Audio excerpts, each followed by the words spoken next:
Icyambere navuga nuko hari intambwe nziza irimo iraterwa, ariko ntago twavuga ko byagera ku ntambwe ishimishije, kuko nkuko twagiye tubibona muri bibazo bimwe na bimwe, abenshi baracyumva yuko siporo ikorwa n'abantu bifite, akaba atari byo na gatoya, kubera ko nkuko mubivugaga siporo ni umuti, kandi umuti udahenze dufite mu buzima bwacu.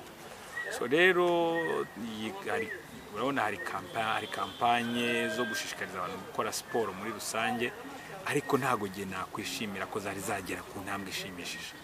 Akaba ariyo mpamvu imbaraga za buri umwe wese zirakenewe kugira ngo abanyarwanda bumve siporo, kandi ntibayumve noneho nko kujya kwishimisha gusa, ahubwo bumve siporo nkaho ari ukujya kubungabunga ubuzima bwabo muri rusange. Kuko iyi nkuko mujya mubyumva, hari indwara zitandura, ibyo bita non communicable disease.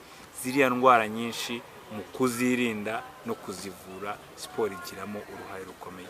So rero turifuza yuko abanyarwanda bagera kuri rwa rwego rwumva ko siporo atari ukujya gukina nkuko byitwa, ahubwo siporo ni ukujya kubungabunga ubuzima bwacu.